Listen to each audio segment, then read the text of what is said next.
जय हिंद साथियों कल हम लोग पाकिस्तान पे चर्चा कर रहे थे जिसका कुछ भाग शेष रह रहा था। ठीक है, तो जो देखिए सर क्रिक विवाद था और सिंधु नदी विवाद कच्छ विवाद था, उसका कारण क्या था। तो देखिए सबसे पहले जो अंग्रेज थे उन्होंने पाकिस्तान को चढ़ा दिया और पाकिस्तान को बोला कि यह तो सिंधु नदी का भाग है, और उसी तरह से भारत को बोला कि यह तो कच्छ का भाग है। और यही करके वो लोग क्या करे, चले गए अंग्रेज। और ये तो चले गए, लेकिन जो विवाद है वो अभी तक बना हुआ है। पाकिस्तान सोचता है कि हमारा भाग है, और जो अपना भारत है वो सोचता है कि कच्छ का भाग है। ठीक है, तो इसका कारण यही था, अंग्रेज ही थे। ठीक है, देखिए सिंधु नदी और बीच में है सरक्रिक नदी और यहाँ पे है कच्छ नदी। ठीक है, तो जो सरक्रिक विवाद है, तो यहाँ पे जो सिंधु नदी है, तो अंग्रेजों ने क्या बोला कि यह तो पाकिस्तान का है। किसका है? पाकिस्तान का। और जो कच्छ वाला एरिया है, इसको बोला कि यह तो इंडिया का है। किसका है? इंडिया का। और बाद में ये विवाद करवा के अंग्रेज चले गए अपने देश, और यह विवाद अभी तक बना हुआ है, जो अभी तक सुलझा नहीं है। ठीक है, तो आप लोग समझ गए होंगे सर्किल विवाद के पीछे का रीजन कारण क्या है। देखिए 1963 में पाकिस्तान ने यह हिस्सा चीन को गिफ्ट किया। कौन सा चीन को गिफ्ट किया? तो यहाँ पे देखिए आपको एक भारत का नक्शा बनाना है। यहाँ पे क्या करना है, आपको भारत का नक्शा बनाना है। ठीक है, इस तरह से नक्शा बनाना है। इस तरह से क्या करना है, आप लोगों को भारत का नक्शा बनाना है। तो आप लोग सबसे पहले भारत का नक्शा बना लीजिए। और जो भारत का नक्शा बनाना है, आपको अर्थ बनाना है। तो अर्थ का बोले तो आपको यहाँ से शुरू करना है, जम्मू कश्मीर से, या फिर पंजाब वाले सेक्टर से, यहाँ पे राजस्थान वाले सेक्टर से शुरू करना है। और इस तरह से बनाते हुए आपको जाना है, कुछ इस तरह से मेरे साथ बनाते रहिए। इस तरह से बना लेना है। ठीक है, क्योंकि हमें ऊपर ऊपर का ही भाग देखना है और ऊपर ऊपर के भाग को ही पढ़ना है। ठीक है, जहाँ पे पाकिस्तान से हमारा विवाद है। चलिए, तो इस तरह से आप लोग पहले एक नक्शा बना लीजिए। बना लिए? देखिए यहाँ पे जो सियाचिन है, यहाँ पे कौन सा ग्लेशियर है? तो यहाँ पे जो सियाचिन ग्लेशियर है, यहाँ पे सियाचिन ग्लेशियर किसका भाग है? तो सियाचिन ग्लेशियर इंडिया का ही भाग है। ठीक है, तो ये विवादित क्षेत्र नहीं है। सियाचिन ग्लेशियर जो है इंडिया का भाग है, और ये विवादित क्षेत्र नहीं है। इसी तरह से देखिए एक ग्लेशियर यहाँ पे, ये बाल्टोरो ग्लेशियर है। कौन सा है? बाल्टोरो ग्लेशियर। और जो बाल्टोरो ग्लेशियर है ये भी इंडिया का भाग है। किसका भाग है? इंडिया का भाग है। और यह ग्लेशियर भी विवादित नहीं है, विवादित क्षेत्र में नहीं आता है। उसी तरह से यहाँ पे देखिए जो इतना भाग है, यहाँ से ये अक्साई चीन है। इधर का क्षेत्र क्या है? ये अक्साई चीन है। तो आप इसको ध्यान में रखिएगा, बाकी अक्साई चीन को हमें पढ़ना नहीं है। इसके बाद देखिए यहाँ से यहाँ तक, कुछ यहाँ से देखिए ये यहाँ तक जो है, ये पीओके वाला सेक्टर है। इधर का जो क्षेत्र है ये पीओके वाला सेक्टर हो जाता है, यहाँ का जो पाकिस्तान के पास है, पाक ऑक्यूपाइड कश्मीर। ठीक है, पीओके का फुल फॉर्म क्या होता है? तो पाक ऑक्यूपाइड कश्मीर। यहीं से देखिए एक एजीपीएल लाइन जाती है। एजीपीएल लाइन, इसको क्या बोलते हैं? AGPL line, actual ground position line. ठीक है, इसको बोलते हैं एक्चुअल ग्राउंड पोजीशन लाइन। उसी तरह से देखिए यहाँ पे एक एलओसी लाइन खींचा हुआ है, आपको दिखाई दे रहा होगा एलओसी लाइन। इसको बोलते हैं एलओसी लाइन। ठीक है, क्या बोलते हैं? एलओसी लाइन, यानी लाइन ऑफ कंट्रोल। इसका फुल फॉर्म क्या होता है? Line of control. क्या होता है? Line of control. देखिए यहाँ से ए इतना कट गया, यहाँ जम्मू कश्मीर से, यहाँ से पीओके वाला यहाँ पे कट गया है। इसके बाद देखिए यहाँ से लेके यहाँ तक अक्साई चीन है, और अपना जो लद्दाख है यहाँ से लेके इस तरह से यहाँ पे आके मिल गया है। ये ऊपर वाला क्षेत्र लद्दाख हो गया। यहाँ से लेके यहाँ तक क्या है? जम्मू कश्मीर है। ठीक है, JHK यानी जम्मू कश्मीर है। तो इस तरह से भारत जो है, भारत का भूभाग बटा हुआ है, जो कि विवादित है। ऊपर का हिस्सा आपको समझ में आ गया। इसके बाद देखिए जो एलओसी लाइन है, एलओसी लाइन, इसका फुल फॉर्म क्या होता है? Line of control. Line of control. ठीक है, तो पाकिस्तान द्वारा अधिकृत कश्मीर, इसको हम लोग पढ़ रहे हैं। पाकिस्तान द्वारा अधिकृत कश्मीर जम्मू का पश्चिमी भाग है। कौन है? जम्मू का पश्चिमी भाग। आपको दिशा बता दिए थे उस दिन। दिशा की बात करें तो आपके राइट साइड यानी कि दाएं हाथ की तरफ ईस्ट होता है, आपके बाएं हाथ की तरफ क्या होता है? वेस्ट होता है, यानी कि पश्चिम होता है। आपके सर के बगल क्या होता है? आपके सर के बगल नॉर्थ यानी उत्तर होता है। ठीक है, उसी तरह से आपके पैर की तरफ क्या होता है? तो आपके पैर की तरफ होता है साउथ यानी दक्षिण होता है। तो अपना जो जम्मू ईस्ट कश्मीर है, जम्मू ईस्ट कश्मीर कहाँ पे है, तो जम्मू कश्मीर देखिए यहाँ पे अवस्थित है। तो भारत के किस भाग में है, भारत के पश्चिमी भाग में यानी कि वेस्ट में। कहाँ पे है, वेस्ट में है, ठीक है। तो पाकिस्तान द्वारा अधिकृत जम्मू कश्मीर का भाग कहाँ पे है, पश्चिमी भाग है। यहाँ पे जो है जम्मू कश्मीर, तो जम्मू कश्मीर का जो पश्चिमी भाग है इसको इन्होंने अधिकृत किया हुआ है। जैसे अगर हम जम्मू कश्मीर को ही बांट लें इस तरह से दिशा में, तो इधर हो जाएगा ईस्ट, इधर हो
तो अफ़गानिस्तान की राजधानी कौन सी है? तो अफ़गानिस्तान की राजधानी है काबुल। क्या है?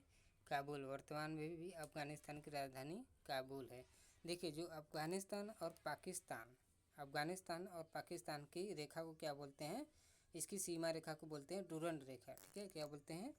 डूरंड रेखा। अफ़गानिस्तान और पाकिस्तान की सीमा रेखा को डूरंड रेखा बोला जाता है, जो 2640 किलोमीटर लंबा है। कितना है? 2640 किलोमीटर लंबा है। यानी कि अफ़गानिस्तान पाकिस्तान के साथ 2640 किलोमीटर लंबा तक क्या करता है? सीमा साझा करता है। ठीक है, और अफ़गानिस्तान और पाकिस्तान के सीमा रेखा को क्या बोलते हैं? डूरंड रेखा।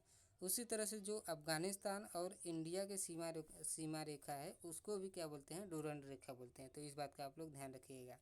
दोनों को क्या बोलते हैं? दोनों को डूरंड रेखा बोलते हैं। अफ़गानिस्तान, अगर आपसे पूछे अफ़गानिस्तान और पाकिस्तान, तो इसका भी डूरंड रेखा है।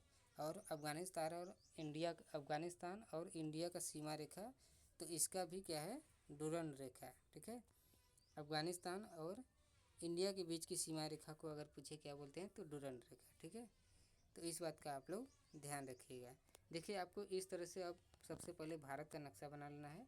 भारत का नक्शा बनाने के लिए आपको गुजरात से शुरू करना है। कहाँ से शुरू करना है? गुजरात से शुरू करना है।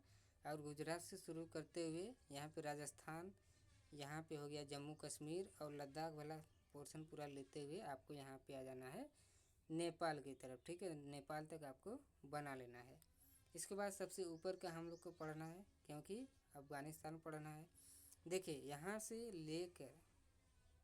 लेकर ये यहाँ तक क्या है? पाकिस्तान। अभी नीचे आप लोग जाएंगे तो गुजरात के कच्छ के रन तक कौन सा है?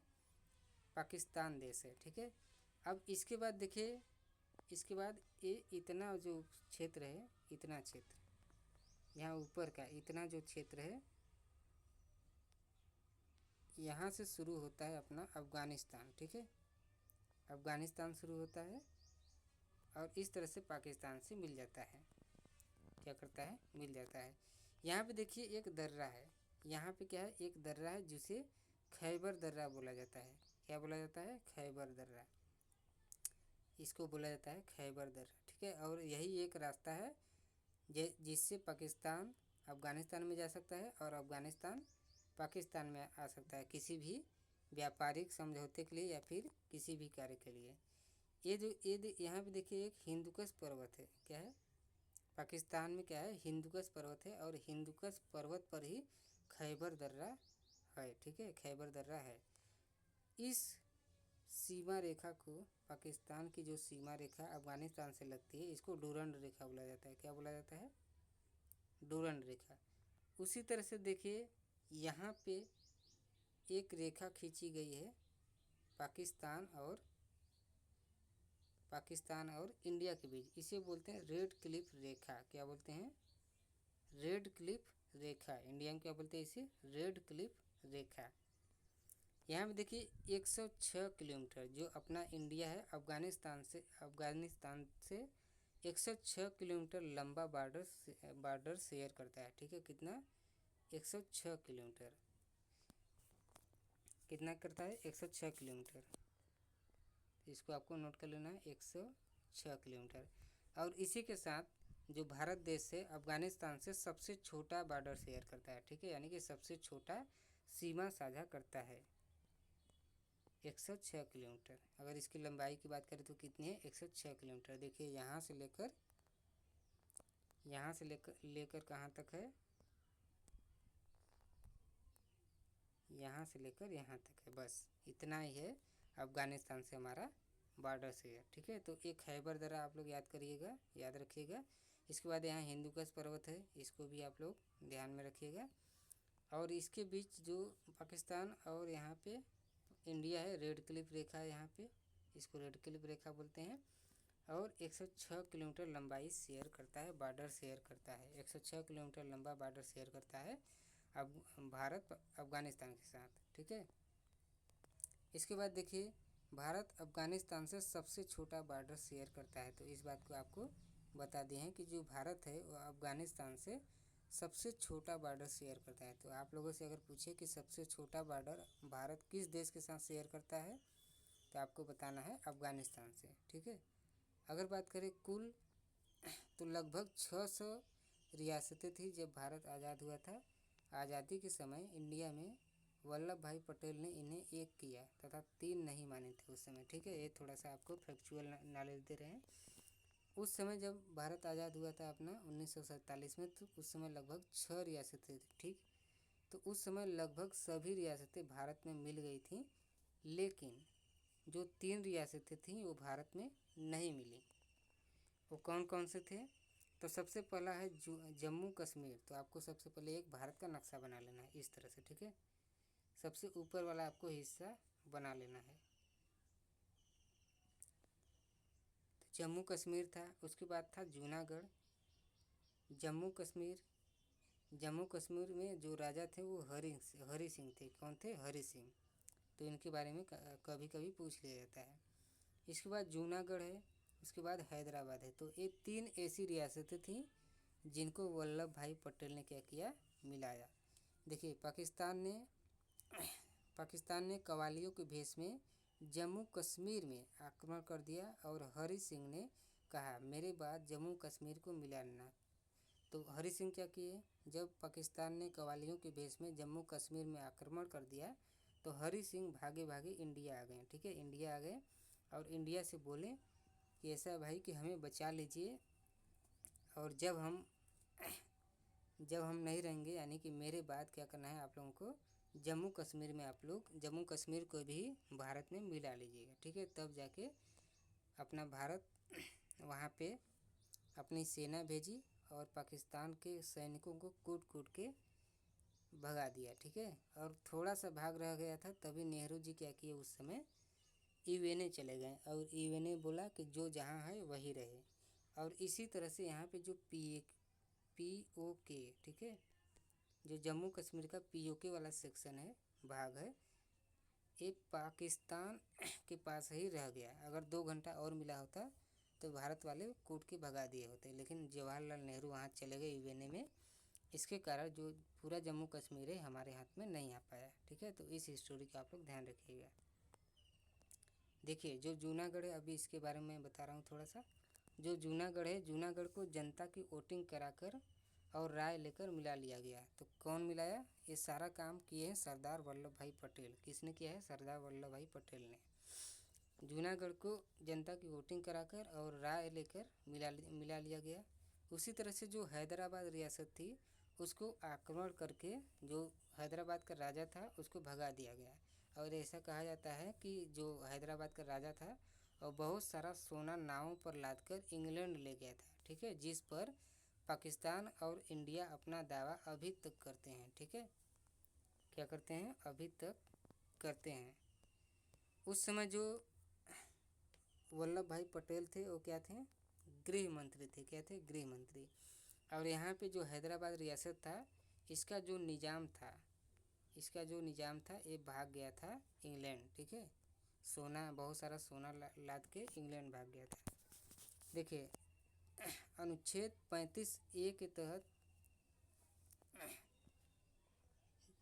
यहाँ पे जब पाकिस्तान को भगा दिया गया तो अनुच्छेद 370 आर्टिकल 35A के तहत इसे मिला लिया गया जम्मू कश्मीर को, ठीक है। तो इसी कारण अब किस कारण लगा यहाँ पे, जो आर्टिकल 370 है इसको अलग से बनाना पड़ा और जम्मू कश्मीर को एक विशेष अधिकार दिया गया, विशेष क्षेत्र बनाया गया। जब यहाँ से भारत की फोर्स गई तब तक पाकिस्तान आधा जम्मू कश्मीर पहुँच गया था, ठीक है, यानी हड़प लिया था। हमारे PM यानी जो जवाहरलाल नेहरू उस समय थे, चले गए कहाँ पे? ईवेने में चले गए और न्याय मांगने के लिए। किस लिए गए थे ईवेने में? न्याय मांगने के लिए। लेकिन उन्हें क्या पता था कि न्याय की जगह अन्याय हो जाएगा, ठीक है। तो वहाँ पे चले गए ईवेने में जवाहरलाल नेहरू, और उन्होंने कहा, ईवेने ने क्या कहा कि जो जहाँ है वहीं रहे। फिर पाकिस्तान यानी जो POK वाला सेक्शन है वह बन गया, यानी POK। 2 दिन और रुके होते, कितना? 2 दिन, 2 घंटे नहीं, 2 दिन, ठीक है। 2 दिन और रुके होते तो हम लाहौर तक को अपने कब्जे में कूटते हुए कर लेते। जो POK वाला सेक्शन है, POK तो छोड़ो, जो लाहौर तक का जो भूमि है, ज़मीन है, हम लोग उसको अपने कब्जे में कर लेते अगर 2 दिन जवाहरलाल नेहरू और रुके होते, ठीक है। बीच में एलओसी लाइन खींच दिया गया। अब धारा 370 यहाँ पे हट गया है। तो वर्तमान में जो है धारा 370 को हटा लिया गया है। और बीच में देखिए जो पीओके और भारत के बीच में एक एलओसी लाइन खींची गई है, लाइन ऑफ कंट्रोल, ताकि कोई भी पीओके वाला सेक्शन, पीओके वाले जो लोग हैं वो भारत में, या फिर भारत के लोग पीओके में न जा सकें। ठीक है, तो एक सीमा बॉर्डर एक तरह से बना दिया गया। लेकिन जो पीओके है वो किसका है? वो भारत का ही है। तो इस तरह से एक क्लास आपको आज पसंद आई होगी। देखिए अनुच्छेद 370 आप लोग इस बात का विशेष ध्यान रखिएगा, क्योंकि ये प्रश्न में बहुत बार पूछा जाता है। अनुच्छेद 370 और आर्टिकल 35A, अनुच्छेद 370 और आर्टिकल 35A के द्वारा जम्मू कश्मीर को बनाया गया था। ठीक है, जम्मू कश्मीर को आर्टिकल 370 और अनुच्छेद 370 और आर्टिकल 35A के तहत भारत में मिला लिया गया था और इसे एक विशेष राष्ट्र बनाया गया था। ठीक है, तो चलिए आज के वीडियो को अब यहीं पे एंड करते हैं। तब तक के लिए जय हिंद, वंदे मातरम।